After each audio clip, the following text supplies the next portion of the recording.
मौजू वो है जिसमें एक दूसरे को गालियां भी की जाए। नहीं साहब, हमारा ये इस्लाम है, मजहब इस्लाम अखलाक और किरदार की बुनियाद पर फैलाया गया था। कितनी बर्दाश्त और तहम्मुल के साथ हमारे मजहब को फैलाया गया था। आका करीम अलैहिस्सलातु वस्सलाम जब तबलीग इस्लाम फरमाया करते थे तो हमने ये देखा नबी करीम अलैहिस्सलातु वस्सलाम के जिस्म मुबारक पर लोग ओझड़ियां डाल दिया करते थे, लेकिन हमारे नबी ने कभी उसे बदला नहीं लिया है।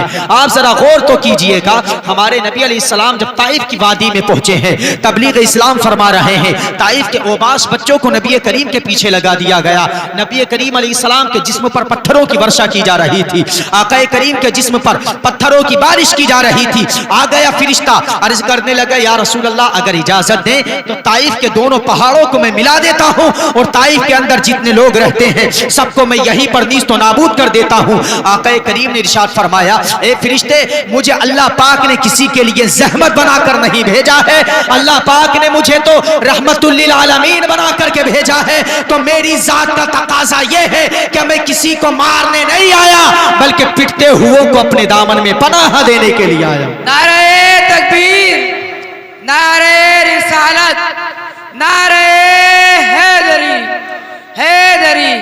सुभान अल्लाह, सुभान अल्लाह। इस्लाम अखलाक और किरदार की बुनियाद पर फैलाया गया है। आज उसी इस्लाम की कौम मजाक बना रही है, उसी मजहब की कौम मजाक बना रही है, फिर बोल रहे हैं कि साहब हम मोहब्बत करने वाले हैं, हम मोहब्बत करने वाले। किससे मोहब्बत करने वाले हैं हम? आप अपने मजहब की मजाक बनाते हैं, आप अहले बैत इकराम की मजाक बनाते हैं, आप सिहाबा की मजाक बनाते हैं, आप खुद अपने नबी की मजाक बनाते हैं, आप अंबिया की मजाक बनाते हैं, यहां तक कि आपने अपने रब का मजाक बनाया है और बोलते हो साहब कि हम अहले इस्लाम है। नहीं नहीं, अहले इस्लाम होने का मतलब यह है जिन चीजों का हुक्म तुम्हारे रब ने तुम्हें अता फरमा दिया है उन पर तुम्हें अमल पैरा होना पड़ेगा, वरना हट जाइएगा इस रास्ते से और कह दीजिए हमारा इससे कोई लेन देन नहीं है। ये मजहब है साहब, इसका मजाक नहीं बनाया जाएगा। ये मजहब है साहब, इसके अंदर किसी की गलत तरीके से एंट्री नहीं की जाएगी। ये मजहब इस्लाम है, इसमें ना किसी को देखा जाता है, इसमें तो खूने रसूल, इसमें तो रिश्ता ईमान देखा जाता है। यहां पर किसी का नसब नहीं चला करता। यह है इस्लाम की हक्कानियत। यहां पर नसब की वजह से नहीं बल्कि यहां पर ईमान के रिश्ते की वजह से इज्जत दी जाती है।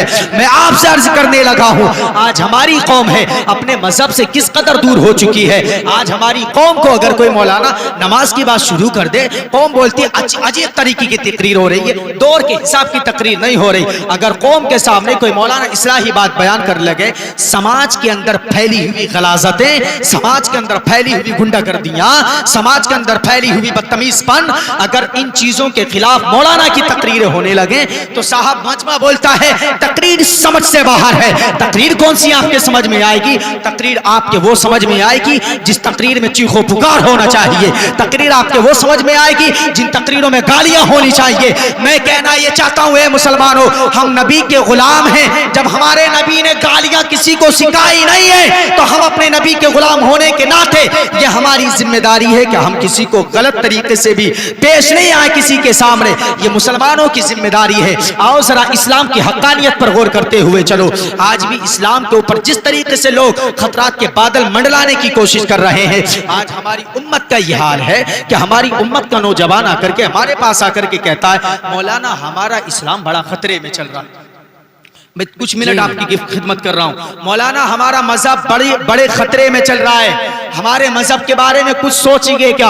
हम आपसे कहते हैं साहब आपका मजहब खतरे में नहीं चल रहा, आप पर खतरात के बादल मंडलाए हुए हैं, आप पर संकट के बादल मंडलाए हुए हैं। हाँ साहब, मौलवी की नजरें बहुत तेज काम करती हैं, ये याद रखें। हमारी नजरें अल्हम्दुलिल्लाह बहुत तेज काम करती हैं, हम मुस्तकबिल का पता देते हैं। अगर आपकी कौम के यही जहालत वाले कदम रहे, आज तो तुम रिजर्वेशन के लिए तरस रहे हो, आज तो नौकरी के लिए तरस रहे हो, एक वक्त आएगा तुम कब्र की जमीन के लिए भी तरसोगे अगर यही कदम आपके रहे। करना क्या है हमें अपने समाज के लिए? समाज को करना क्या चाहिए?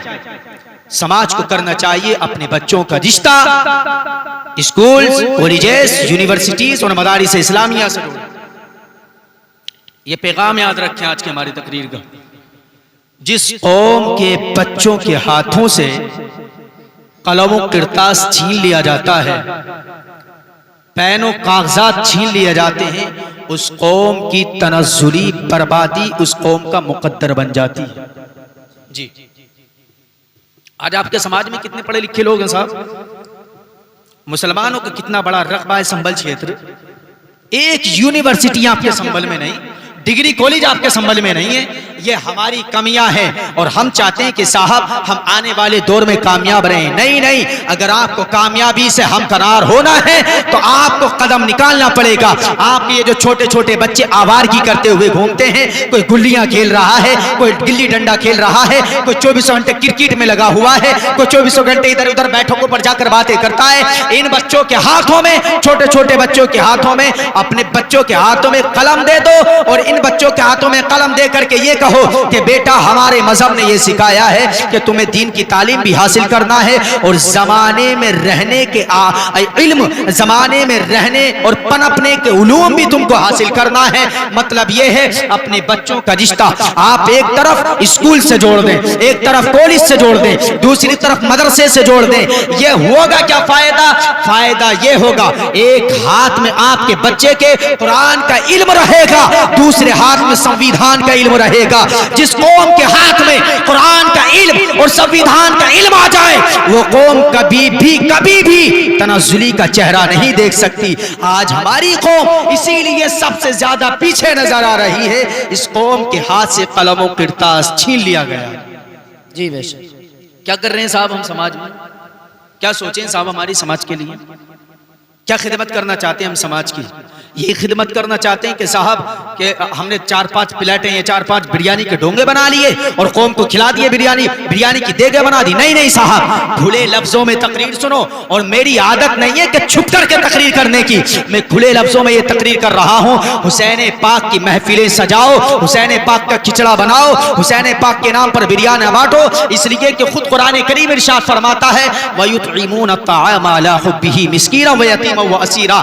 ये तमाम मुफस्सिरीन के इत्तिफाक पर ये आया करीमा मौलाए कायनात अली अलैहिस्सलाम और उनके खानदान वालों के हक में नाजिल हुई है। तो मतलब ये है कि गरीबों को खिलाना, मिस्कीनों को खिलाना, बेवाओं को खिलाना, यतीमों को खिलाना, राहगीरों को खिलाना, ये सब हमें हमारे अली ने अता फरमाया है। ये तो सही है, लेकिन जब हम अपने समाज पर नजर डालते हैं, बिरयानी के नाम पर कुर्सियां चलती हुई नजर आती हैं, बिरयानी के नाम पर प्लेटें बचती हुई नजर आती हैं। क्या कहल करने के लिए आए हैं साहब आप यहाँ पर? बिरयानी खाने के लिए आए। आप बिरयानी खा रहे हैं या एक दूसरे के सर पर कुर्सियां मार रहे हैं? आप बिरयानी खा रहे हैं या एक दूसरे के सर पर प्लेटें मार रहे हैं? ऐसा एक जगह नहीं, कई जगह पर हुआ है। यहां तक कि एक जगह पर एक बुजुर्ग को बिरयानी पर बोटी नहीं मिली, सुबह में पंचायत हुई थी। जी, ये आपकी कौम के हालात हैं साहब। बिरयानी में एक बोटी नहीं मिली, सुबह में पंचायत जोड़ दी गांव में। यह आपकी कौम है। ये कौम देखेगी साहब कामयाबी का चेहरा। ये कौम होना चाहेगी कामयाबी से हमकनार। जो कौम बिरयानी की बोटियों पर लड़ पड़े, जिस कौम को इतना शूर नहीं है कि साहब हमारे समाज में हमें किस तरीके से रहना है, ये कौम कामयाबी से हमकनार होना चाहती है। जब मैं प्रोग्राम से वापस आता हूं तो जब सुबह काजिब होता है, हम देखते हैं अगर हिंदू इलाकों से हम गुजरते हैं, अपने गैर मुस्लिम भाइयों के इलाकों से, तो हम देखते हैं साहब सड़कों पर वो बच्चे दौड़ते हैं, उनके नौजवान बच्चे, उनके बच्चे दौड़ते हैं। आपका बच्चा 8 बजे 9 बजे सो करके उठ रहा है। किस हद तक कहां चली गई कौम हमारी साहब? वो 4 बजे उठ करके वर्जिश कर रहा है, जॉगिंग कर रहा है, भाग रहा है रोड्स पर, और हमारे बच्चे 8-9 बजे सो करके उठ रहे हैं। और किसी बाप ने अपने बच्चे से ये नहीं कहा बेटा तूने घर में नहुसत फैला दी, उठ जा। नहीं कहेंगे, इसलिए कि बाप खुद 10 बजे उठ रहे हैं। ये समाज है हमारा, ये हमारे समाज की दुखती हुई रगें हैं। ये तकरीरें जो है ना असल में भेजे खराब करती हैं। इन तकरीरों से दिमाग खराब होते हैं। इसीलिए इस तरह की तकरीरों पर बैन लगना चाहिए। इस तरह की तकरीरें नहीं होनी चाहिए, क्योंकि ये तकरीरें भेजे खराब करती हैं, ये तकरीरें अक्लें खराब करती हैं। इन तकरीरों से क्या होता है? इन तकरीरों से हमारी कौम थोड़ा बेहतर सोचने लगती है, थोड़ा अच्छा करने लगती है। और हमारी सोच ये है कौम कभी भी अच्छा नहीं करे। हमारी सोच ये है कि कौम कभी भी अपने कामयाबी के झंडे दूसरे के सीने पर नहीं गाड़े। हमने ये देखा था लोगों, जिस वक्त आका करीम अलैहिस्सलाम की मोहब्बत मोहब्बत उनके दिलों में थी, मुसलमानों के दिलों में थी। हमने तो ये देखा कि सिर्फ 313 आकाए करीम के गुलामों ने 1000 की तादाद को पीछे हटने पर मजबूर कर दिया था। और हमने तारीख में ये पढ़ा है कि सिर्फ 72 ने 22,000 मुनाफिकीन को मैदान करबला से ऐसा हराया। बज़ाहिर तो वो जीत गए, लेकिन ऐसा हराया कि करबला के बाद कोई अपने बेटे का नाम यजीद रखना गवारा नहीं करता।